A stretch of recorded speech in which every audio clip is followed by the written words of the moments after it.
We are incredibly excited to embark on our 17th season at the Big Ten Network covering this incredible conference. Been such a privilege for me to be a part of it here. And definitely want to thank all of the media members who are assembled here. Many of you have appeared on our shows through the years, have lent incredible insight into your program, and certainly, again, very appreciative. Excited to embark on a new era, of course, with Commissioner Batiti this year, and excited to get back on the road. We hit the road for our preseason tour starting next week at Nebraska. We'll have hour-long shows previewing each team this year, so slightly different format than we had a season ago. To start things off at the podium this morning, I want to welcome the head coach of the Indiana Hoosiers, Tom Allen. He's entering his 7th full season as the head coach in Bloomington, has 3 all-conference returnees from a season ago, including the Big Ten Rogers Dwight Return Specialist of the Year from last year, Jalen Lucas. So please welcome Indiana head coach Tom Allen.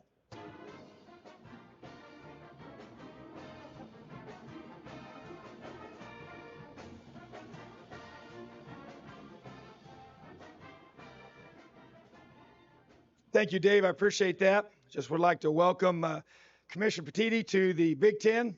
And the short time we've worked together, I've been very impressed and really looking forward to his leadership in our conference. I'm honored and blessed to be representing Indiana University here today. And I am very, very proud to be an Indiana Hoosier. I would like to begin by honoring the memory of Vi Talifero. Last month, we lost a very special member of our Bloomington community. In 2021, the Big Ten created the George and Vi Talifero Fellowship in honor of this amazing couple. One of the players we brought here today, his name is Aaron Casey, linebacker. He wears number 44 in honor of George Talifero. We decided to come up with a new tradition of selecting a player each year that will wear that number that best represents the work ethic, dedication, integrity, and perseverance that George Talifero displayed. And Aaron Casey is a perfect representation of this honor. Aaron's a graduate with a degree in financial management, all Big Ten linebacker, one of the best returning players at that position in our conference, and has become one of our best players and one of our best leaders. So excited to have him here today. Also, Noah Pierre, a very versatile defensive back, is with us. Noah's a special, special young man. Came to Indiana, had to earn his stripes the hard way. Took a few years to play on special teams and probably not play as much as he wanted on defense, but man, he just stayed the course. So tremendous perseverance and grit, and was rewarded a couple of seasons ago to have that opportunity. He's been a starter ever since. Also a graduate with a degree in kinesiology. Awesome, awesome young man. And also, running back Jalen Lucas is here with us today. As a true freshman, became an All-American, first team as a kick returner. As was also mentioned, the Big Ten Return Specialist of the Year. And as special as he is on the football field, he's even better off. 3.2 GPA, tremendous worker, leader, humble, and a great representation for our program. I'm extremely excited for the upcoming season. Our one word for 2023 is toughness. We define that as the mental and physical strength to persevere. We had 8 games last season that were decided in the fourth quarter. So for the past 7 months, we've been building our toughness and developing this football team to be able to finish in those opportunities. We have a strong nucleus returning, and we had great success in the portal. We were very focused on identifying young men across this country that were the best football players that fit our culture, that wanted to be at Indiana. Obviously, a compressed window to figure that out. So therefore, we focused a lot on guys we already knew, had recruited previously, or may have coached at a previous school, or had a chance to be able to get to know a coach on that staff that was with them every single day. I think that's very, very important. Also really excited about the 3 new staff members we have on the field. Bob Bostad, our new offensive line coach, brings a tremendous experience in identifying and developing offensive linemen in the Big Ten Conference, as well as Matt Guerreri, who'll be coaching our safeties and co-defensive coordinator that will be calling our defense. And then finally, Anthony Tucker, who's our new wide receivers coach that brings tremendous experience, once again, focused on identifying and developing players at his position. So excited about this program. Obviously have a challenging schedule ahead of us. Very excited about the future. Got to build it, keep growing every single day. Questions? Yep, we're going to start right here down in front.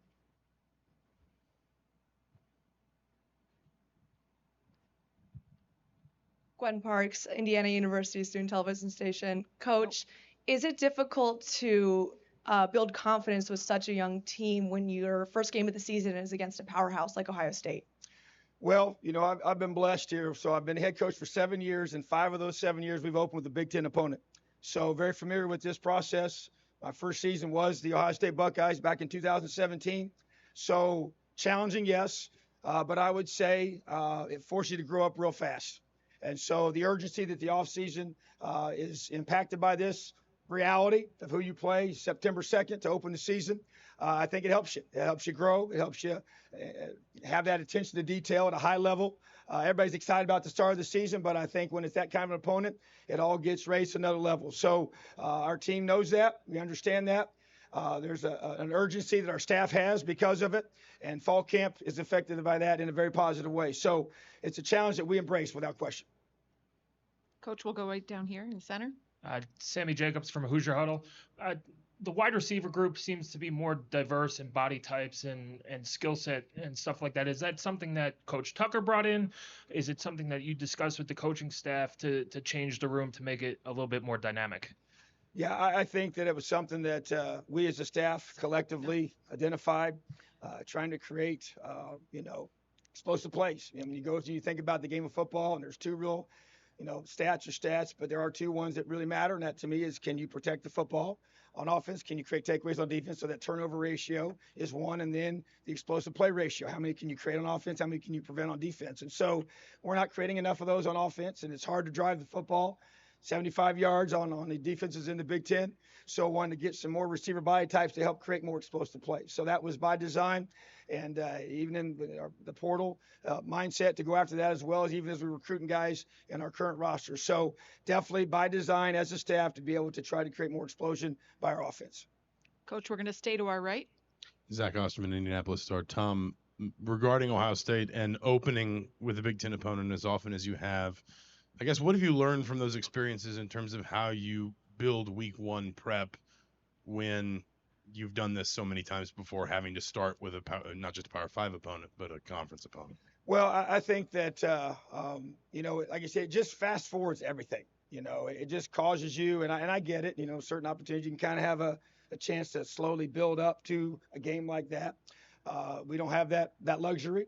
And so everything is geared around that. So I think that once you get through that process and you have a chance to prepare for that type of an opponent in that situation and knowing it's going to happen, because, you think about this, our sport, we don't have any preseason games, and you have 2 scrimmages that you have against your own teammates. And then we do a mock game the week before. And so that's just simulating situations, but you're not playing somebody else. And so to be able to have that, where you go from that to having to play such a high level opponent immediately, it's challenging. When you have some young guys, you have some new guys, you got to mold them together because best team wins on game day. So just trying to build that best team. So as we go through, you got more probably focus on game-like situations than ever before in that window of time.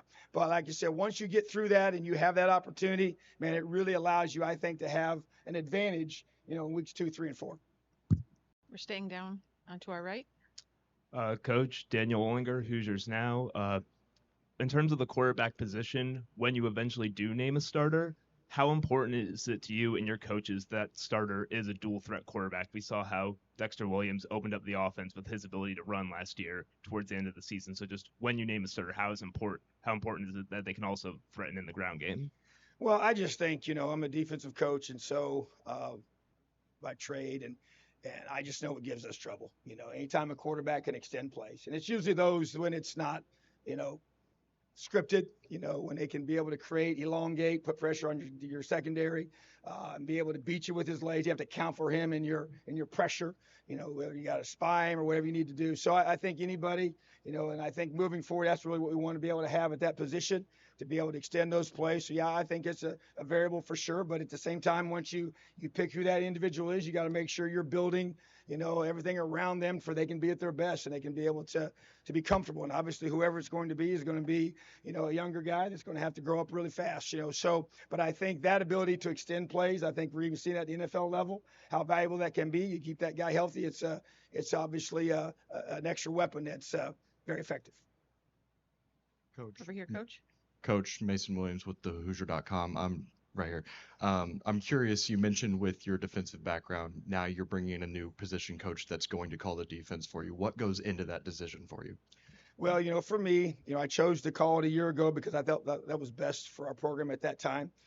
But, I had not called it, obviously, with all the different things that are going on and with the portal and the NIL and just the complexities that you now deal with, even at a higher level in that position. So I just felt very strongly as we went through that process, and I'm glad that I did it. But obviously, feel like that we need, in order for us to get better and move forward, I wanted to bring somebody in to be able to call that, And so I'm really excited about Matt. I've known him for a long, long time, and Coach Kett's the one that really, brought him up from a GA to a position coach to his coordinator there in their program for many years, and so very close with him. And that was a big influence on me. But I feel like that it's important for me to become the best head coach I can be, the best, game day, manager of the entire game, both sides of the football and special teams, for me not to be focused into calling the defense. And so I'm excited about that. I think it makes us better. And I'm excited about what he's brought to our program. And so, but this is a situation where he came to learn what we do. We have a system we believe in, and I want to make sure we stick with that, which we will, because our players believe in it. It fits our personnel and what we do. And I think he was a great complement to that. So it brought some ideas for sure, but also I want to be able to have the ability and the flexibility to be in that offensive meeting time as well, making sure that everything in all three phases is being where we need to be able to be our best on game day. Down on our right, Coach. Yeah, Tom, Jack Ankeny, SI Indiana. You mentioned hiring Bob Bostad this offseason. Just how confident are you that he can bring significant change to that group this upcoming season? And with having so many guys that, similar personnel as last year, what do you think it will take for those guys to kind of improve for the upcoming season? Well, it was a huge focus for sure. And then Bob has a tremendous track record and in our conference. And so I've already feel like we've gotten better, some certain things that he's brought. And getting Matt Bedford back is huge. And losing him week one was a big blow to us. He was our best offensive lineman. And getting him back, and he's back to 100% now, which is exciting. I'm very excited for him. But I think the whole group, just to be able to mesh them, he's been with them all spring, be able to bring in his thoughts, his ideas, the toughness that he brings, just the attention to detail, the way he coaches them, and just the relentlessness of the way he approaches offensive line play. So it's a huge part of our team. We know that. I know that. We understand that. It's been something that we addressed, obviously, and those guys got to step up. Got several guys that play a lot of football at that position for us, and I'm excited about that group leading the way on our offense. Okay, we have time for two more. We'll start over here on our right. Hi, Coach. Carlo Barone, the Hoosier Network. Another year where the starting quarterback for week one is kind of up in the air. But regardless, you have guys like Jalen Lucas who kind of broke out towards the end of the year. How do you see yourself implementing more plays and getting those guys more touches? Well, it's going to be by design without question. Getting Cam Camper back, losing him last year was a big blow as well. And so having him back healthy is going to be huge to be able to take some pressure off a young quarterback. And the backfield as well. Josh Henderson, I'm really excited about him. Christian Turner, another player we brought in through the portal, that I think we have a very, very strong running back room and have some flexibility, some different body types there, different body types at receiver, as was already mentioned. And to be able to create those explosive plays, to be able to take some pressure off us having to drive the football. But we want to be able to do a good job of being able to have a system where our guys feel comfortable and whoever that quarterback is, that they can maximize their strengths. And so at the end of the day, it's being able to take your roster, maximizing those guys' skill sets where they can play their best football and be very, very productive. And at the end of the day, we got to score points. We got to score touchdowns in the score zone. We got to do a great job of staying on the field and playing team football. All right, thank you, Coach. And we have one more down in front here. Coach, the landscape of college football seems to be changing hourly.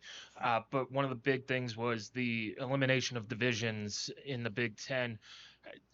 How does that, one, give you the opportunity to play new opponents? And two, what was your first reaction to that news?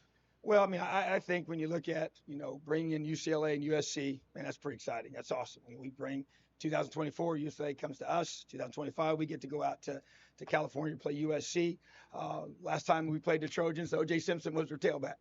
So bottom line is new opportunities, great time to be in this conference. You're going to see equitable schedules where teams are going to be playing teams more equally across the conference, which I think is a great thing. And that excites me as well. And playing some different teams on a more consistent basis. And so, but you look at it though, there's a lot of great football teams in this conference. And so everybody's schedule is going to be tough. And I'm excited for the future of the Big Ten Conference. Have an awesome day, Leo. Thank you, Coach.